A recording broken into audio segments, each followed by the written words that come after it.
podcast.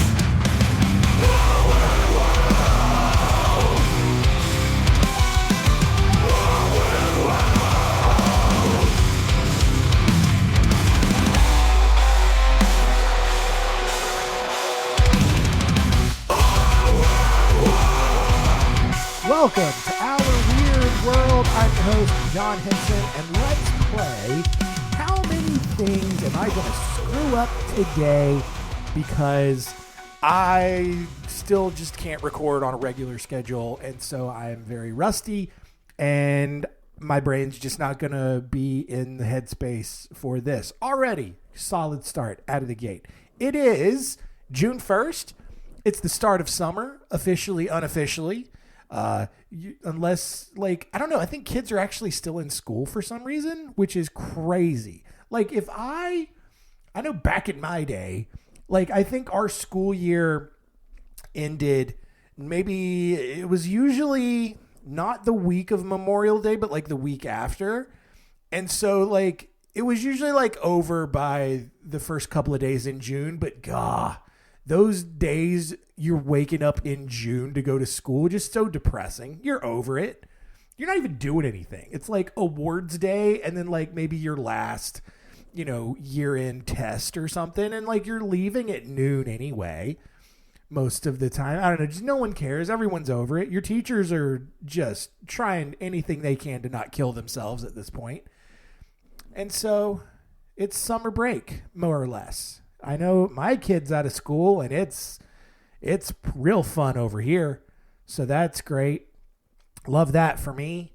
It is what it is. I chose this life and we're doing it. So as for the show, it's another weird fun bag because it's the start of the month and that's why I do these things. There we go. There's number 2 at least. We're probably at like 5 or 6 at this point.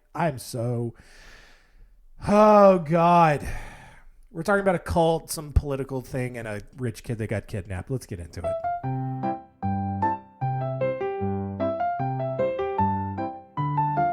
Story time. Story time.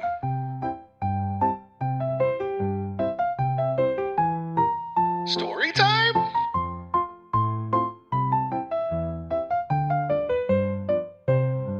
Story time. Can already tell this is going to be an all-timer worst episode. So anyway, we are starting with the story of May Otis Blackburn, who was born on August 2nd, 1881 in Storm Lake, Iowa. But as with most Midwestern children, her life was not really that exciting or important. Also, historians don't know much about it other than she somehow conned at least 3 men out of vast amounts of money. Also, who's naming their daughter Otis? Like, that is so obviously a man's name. All right, it's not like one of those in between like Taylor or Ashley. Even though Ashley, I think, leans a little more feminine, but I've seen some dudes named Ashley, and that sucks for them. But like, just naming your kid Otis, May Otis. And like, sure, she went by May, but Otis. Why are you calling your daughter Otis? Anyway, she scammed 3 dudes out of a bunch of money and then finds her way to Los Angeles in 1922, where she and her daughter Ruth began claiming that they had received messages from archangels Michael and Gabriel and that they were the 2 witnesses as described in Revelation 11:3. Blackburn also claimed that the archangels were dictating a book to her and her daughter that revealed all the secrets of the universe. And in 1922, all right, it's the roaring 20s at this point. Everything is great. Nothing could possibly get any worse than what we just went through with World War I. So why not? Why wouldn't the archangels finally decided, like, hey, maybe we should tell some of these people the secrets of the universe so they all don't go back to fighting each other on a global scale again? And so maybe whatever. This book, The Great Sixth Seal, would in turn break the 7th seal in heaven, as mentioned in Revelation, and kickstart the apocalypse. Sure. However, weirdly, in order to finance the completion of the book, Blackburn needed to gather as many followers as she could and take their money and property, because God works in mysterious ways. Shockingly, but also not, because it's California, Blackburn found several followers and deformed the divine order of the Royal Arms of the Great 11. The name, as dumb as it is, stemmed from Blackburn's proclamation that after the apocalypse, the world would be ruled by 11 queens, bold statement there in the 1920s, from mansions positioned on Olive Hill in Hollywood. She would obviously be one of the queens. She did not specify who the other 10 queens would be. Also weird that the entire world was going to be ruled from an 11-mansion compound in Hollywood. Not spread out all over the globe. Not one on every continent, maybe a couple in Asia, maybe one more in North America just because of the size. No, all 11 in Hollywood. Okay. Her and her followers quickly moved out to a house in Simi Valley where they built an elaborate throne that was reserved for Jesus upon his return. And so while everyone waited for Jesus to come back and kickstart the apocalypse, they were ordered to work at a nearby tomato packing plant and then give all of their wages to the Blackburns. At night, members then sacrificed mules and then danced naked because obviously that's what Jesus is into. By 1925, things were already going south. Shocking, I know. Cult member Florence Turner, who suffered from some sort of illness, was placed inside an outdoor brick oven for 2 days to be cured. And like cured of his sickness, not cured like a sausage. Although the latter is kind of what happened because she was baked to death. Samuel Rizzio, who was Blackburn's son-in-law, he had also gotten tired of cult life and actually allegedly hit Ruth, his wife. He ended up disappearing and was never found, though many suspected Blackburn of poisoning him, along with 3 other cult members, probably to keep him quiet. On New Year's Day, 1925, 16-year-old Willa Rhodes developed a severe toothache and later died from the infection because Jesus was going to heal her, you guys. Blackburn assured her grieving parents that Rose would be resurrected after 1,260 days. It's like almost 4 years. As long as the book had been published by then. That's a crazy statement to make. It's like, man, I know you guys, your 16-year-old daughter died from a totally curable ailment. But here's the thing, all right?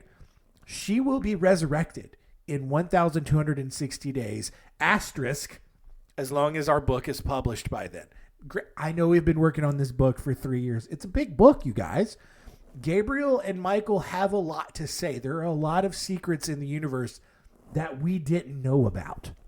All right. And the apocalypse, a really big deal. It's a really big event. There's a lot of things that need to go into this book to, get her done. Whatever. So all the parents had to do, not give her extra money.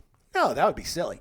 They just had to keep this girl's body preserved. So it's 1925, not a ton of refrigeration. Cryotherapy, not a thing really, if at all. So they put this girl's dead body into a bathtub and filled it with ice, salt, and other spices for some reason. And then after the parents moved to their own house 14 months later, they transported their daughter's body, still in a bathtub full of ice, and placed it in a metal coffin beneath the floor of their house. They then placed another coffin with the bodies of 7 puppies they had sacrificed as a symbolic gesture to Gabriel's 7 trumpets beneath the floor with their daughter's body. Weird. By 1929, the book still had not been published, and probably this kid was not resurrected. I'm going to go out on a limb and say definitely was not resurrected, because obviously the book had not been published. Cult members really started losing their patience. Clifford Dabney, whose family had amassed substantial wealth in the oil industry, sued Blackburn for defrauding him of $50,000 in cash and land that he had given to help her write the book. The suit prompted an investigation from the district attorney, who then began receiving additional fraud claims from other cult members. Blackburn was eventually found guilty on 8 of 15 charges of grand theft. However, the California Supreme Court overturned the conviction, ruling that prosecutors failed to establish whether or not Blackburn truly believed her prophecies and that the money had not been taken in good faith. So basically, the California Supreme Court is like, yeah, sucks that these people lost all of their money, but do we know if Blackburn is like a crazy actual cult leader, or is she just a terrible human being who cons people? Because it seems like there's a pattern of that previous to her coming to Los Angeles, having conned her 3 men, husbands, whatever, to get a big fortune to begin with. And so because of that, somehow, I guess because if she was an actual crazy person, it's not fraud. And because the California Supreme Court didn't fully understand which was the case, they, I guess, ruled that all of her victims had been of sound mind when they handed over their assets in the first place and were just instead victims of their own poor decisions and not this crazy cult con lady. By the time all of the court cases wrapped up, the cult had entirely disbanded. However, Blackburn eventually did publish a book. It was not the book about the apocalypse. It was titled The Origin of God, and she published it in 1936. It contained various elements of her original prophecies, and she lived out the rest of her life uneventfully before dying on June 17th, 1951. Moving on now, following World War I, the United States government provided bonuses worth as much as $10,000 in today's money in the form of certificates to military veterans. However, these veterans were not able to redeem those certificates for cash until 1945, probably because of the Depression and no one had any actual money.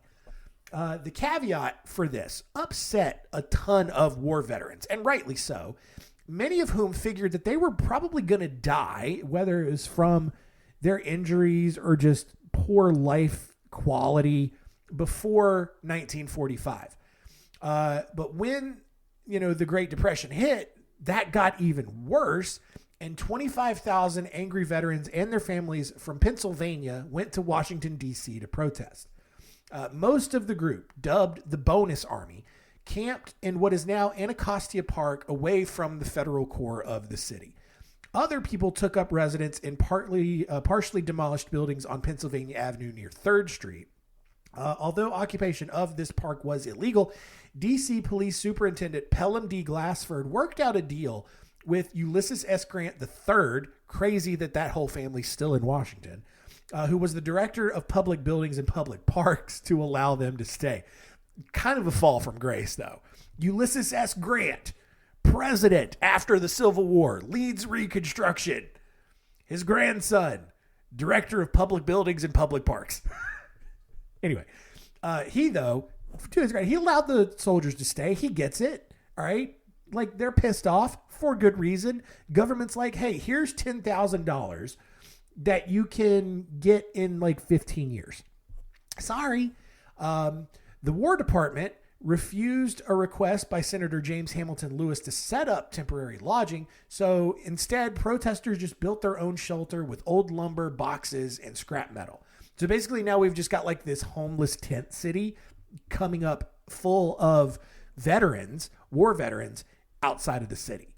Over time, soldiers actually laid out streets, built their own sanitation facilities, and set up an internal police force that conducted daily parades. Because again, it's the 30s. There's not a lot going on. You got to do something. Let's have a parade and give the people some entertainment. Veterans who could prove that they had been honorably discharged or were issued a bonus certificate were given membership in the community, which came to be known as Camp Marks. Superintendent Glassford also worked to supply the camp with food and other necessities so that they could continue their protest. And it was a peaceful protest. They're just there telling the government, like, hey, this is ridiculous. Pay us now. On June 15th, 1932, the House of Representatives then passed a bill to move the date forward for veterans to cash their bonuses from 15 years to like basically now.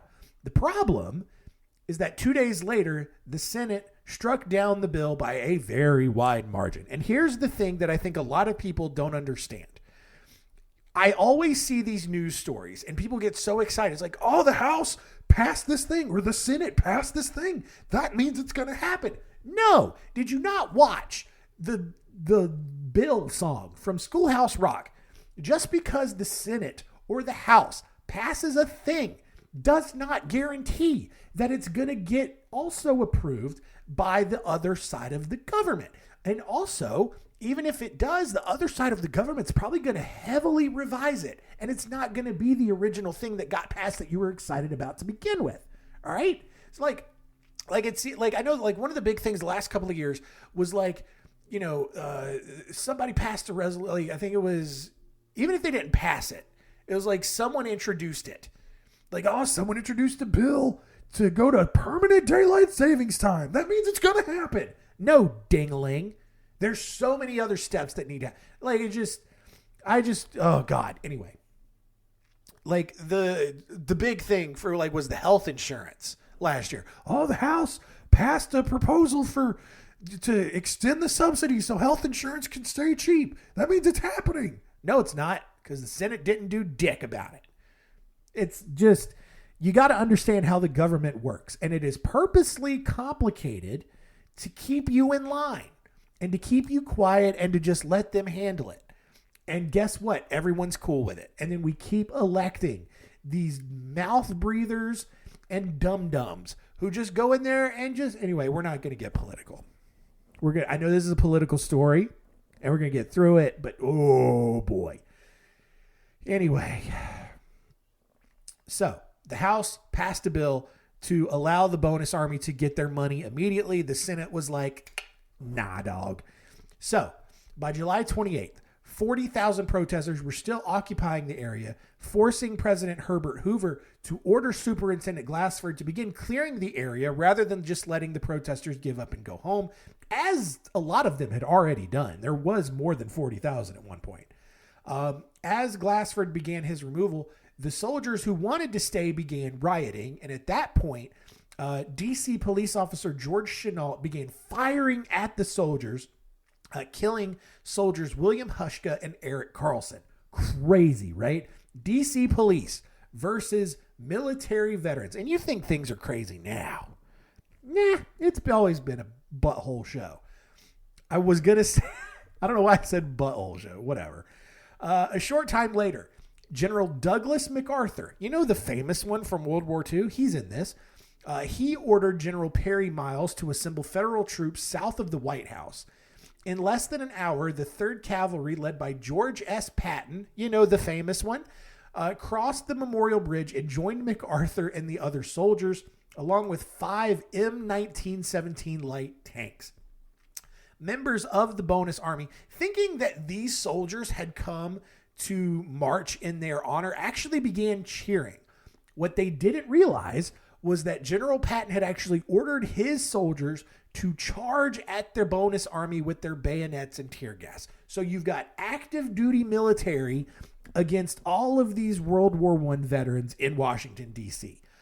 Within minutes, Patton's troops had entered the bonus army's camps and began forcibly evicting the families. When the veterans fled across the Anacostia River to a larger camp, President Hoover ordered MacArthur to stop. Instead, as he tended to do, General MacArthur ignored the president's orders and claimed that the bonus army was a group of communist insurrectionists attempting to overthrow the U.S. government. And sure, if a group of people demanding to get the money that had been promised to them by their own government are a group of communists, sure. Here's the thing, all right? Douglas MacArthur gets venerated a lot because he did lead troops during World War II. And did a lot and was a big reason why the United States did so well. I think he was on the Pacific side. He was on either the Pacific or the Europe side. I don't know. I don't care. But he's a big reason why, the Allies won World War II. He was a terrible person. All right. He was like, if MAGA was a person in the 1930s and 40s, MacArthur was like pretty close to being one. All right. And so he just like, oh God, he calls these group of World War I veterans a bunch of communist insurrectionists and just continues to just raid through these protesters. By the end, 55 veterans were injured. 135 more were arrested. One veteran's wife suffered a miscarriage in the chaos, and then a 12-week-old baby later died in the hospital due to complications from getting tear gassed. Because, yeah, that's how that works. By nightfall, MacArthur's troops, assisted by Major Dwight D. Eisenhower, future President Dwight D. Eisenhower, had emptied the bonus army's camps and set fire to the shacks. The event later became a contributing factor in Hoover's landslide loss to Franklin D. Roosevelt in the 1932 election. Although Roosevelt actually opposed the bonus army's demands, he had actually set up a special camp for them in Fort Hunt, Virginia, and provided meals and transportation to the capital so they could protest peacefully. And again, that's how you do it. That's being civil. Even if someone disagrees with you, you in a position to do so can help them protest peacefully and express themselves. That's how it works. That's how it's supposed to work. Anyway, on May 11th, 1933, President Roosevelt did issue an executive order that allowed for 25,000 veterans to enroll in the Civilian Conservation Corps and actually provided them with jobs. I think part of his New Deal to get the economy back rolling after the Great Depression. 3 years later, in 1936, Congress passed the Adjusted Compensation Payment Act, which then authorized the immediate payment of more than $2 billion in those World War I bonuses. So in the end, they only had to wait like 5 years instead of 15, and it mostly all worked out. Our final story here. On May 24th, 1935, 9-year-old George Weyerhaeuser was let out for his school lunch break a little earlier than normal. Because again, that's what you did back in the day. They didn't have cafeterias in schools. You just went home for lunch and then you came back because kids were nice. He gets out a little earlier than normal, so he walks down the street to the nearby Annie Wright Seminary where his sister Anne was attending school and where the family's chauffeur normally waited to take them both home for lunch. Now, chauffeur, that's pretty fancy. Well, that's because Weyerhaeuser's father, J.P. Weyerhaeuser, was the head of the Weyerhaeuser Company, this massive timberland company that owned millions of acres of forest in the United States and Canada to manufacture a variety of wood products. So, since it would be another 15 minutes before the chauffeur actually arrived, Weyerhaeuser just decided to go ahead and walk home by himself. And I get it, right? He's 9 years old. It's probably not that far to his mansion. He's paying attention. He's not like his face isn't buried in his phone every day to school. He knows directions. He knows where to go. I get it. I was the same way. I used to walk from my house to my grandparents' house, and that was in the 90s. And that's way more dangerous. Probably, maybe not, because here's what happened. While taking a shortcut through some tennis courts, Weyerhaeuser happened upon a middle-aged man who asked him for directions. When Weyerhaeuser answered, the man jumped up, grabbed him, and carried him to a car that was parked across the street. He was then placed in the back seat and covered with a blanket. After being walked through the forest blindfolded, Weyerhaeuser was put in a hole and chained up as his captor placed a board over the top. Now, this is the 1930s. There's not a lot of rape and pedophilia going on. This is a simpler, purer time, all right? Kidnapping was just for the ransom, not for the rape at this point. The captor and his accomplice took turns standing guard for the rest of the day, and then they decided to move Weyerhaeuser to another hole that they had dug, this time covered with tar paper. That night, after police had been informed of the missing child and starting their search, a special delivery letter arrived at the family's home demanding $200,000, about $4 million in today's money, in unmarked $20, $10, and $5 bills in exchange for Weyerhaeuser. Additionally, the letter demanded that the family place a personal advertisement signed Percy Minnie in the Seattle Post-Intelligencer to signify their compliance. Because that's how you used to communicate with kidnappers. You would put things in the local newspaper, the newspaper would go out, and everybody would read it, and your code message would get sent.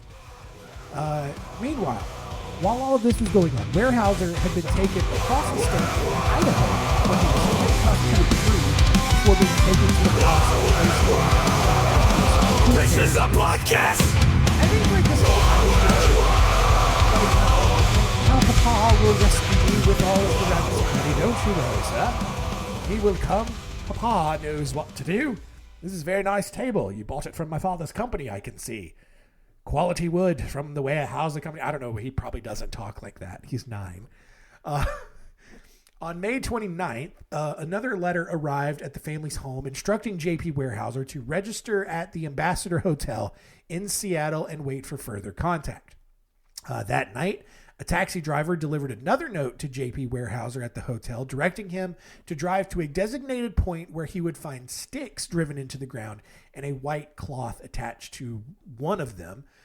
From there, he would go to another set of sticks farther down the road, but this time, when he did, there were no further instructions.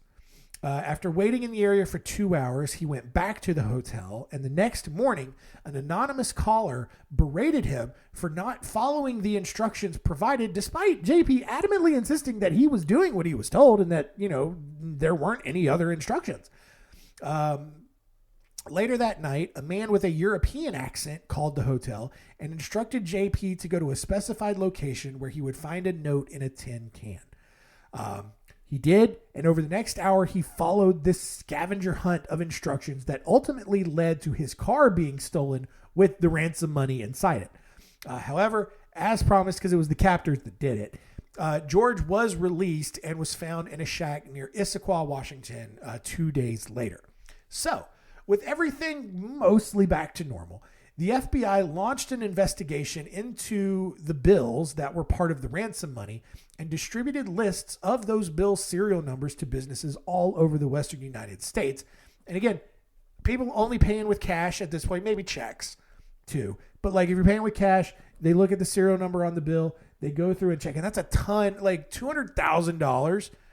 And that's why they say $200,000 in unmarked bills. So things like this don't happen, right? So businesses can't find the serial numbers and track and figure out, oh, this is stolen money. These people are the criminals. Well, what happened was a match quickly appeared at a train station where a ticket had been purchased from Huntington, Oregon to Salt Lake City, Utah. And then a week later, police were notified that a ransom bill had been used at a Woolworths in Salt Lake City. After a quick interrogation, Harmon Metz Whaley was arrested at his home and later confessed that he and William Daynard, who he had met while at the Idaho State Penitentiary, had kidnapped Weyerhaeuser.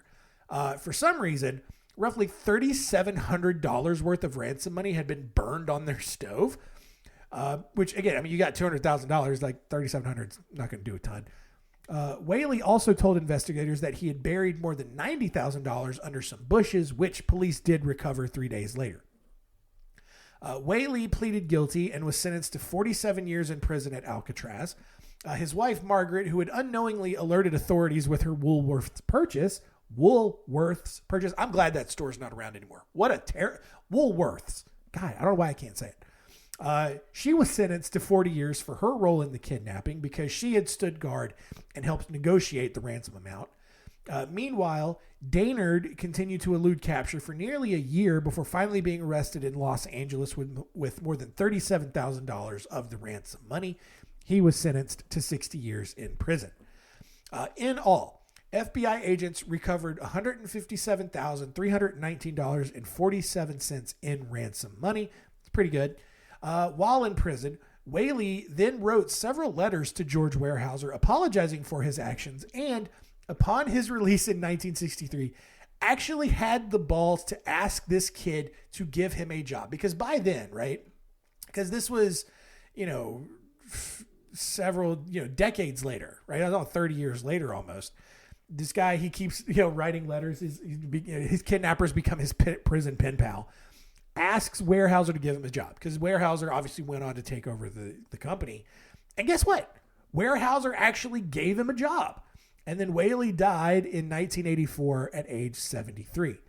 Weyerhaeuser himself went on to serve in the Navy during World War II, graduated from Yale. Like I said, he took over the Weyerhaeuser Company in 1966, was still probably high up in the company when he gave Whaley the job, but he served as CEO until 1991. Over that time, the Weyerhaeuser Company continued to thrive, purchasing more forest land and really just controlling the timber market. Weyerhaeuser died in June 2022 at age 95. Today, the Weyerhaeuser Company still owns over 10 million acres of timberlands in the United States. They manage another 14 million acres under licenses in Canada. They bring in over $7 billion a year. They've got almost 10,000 employees. So really strong operation over there. And it came from a kid who got kidnapped. So happy endings.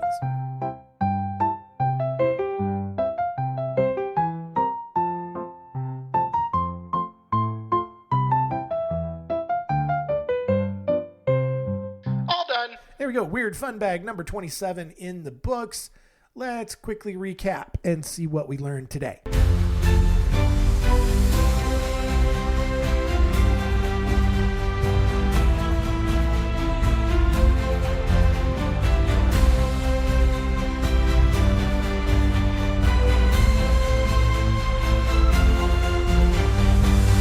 What did we learn? Number one, May Otis Blackburn conned a bunch of people. One of the first big cults out in Los Angeles said that she was writing a book from the Archangels. She wasn't. She's just making everything up because people are gullible and they were ready for the apocalypse. Number two, the United States government tear gassed and killed actual World War I veterans because they demanded the money that the government promised them. And George MacArthur, nope, just kidding. That's George Patton. Douglas MacArthur, low-key terrible dude. All right. But it's crazy that like Patton, MacArthur, Eisenhower, like they were all involved in this in some way. Number three, George Weyerhaeuser, kidnapped at 9 years old, went on to take over his father's company anyway because he got released, and then ended up giving one of his kidnappers a job.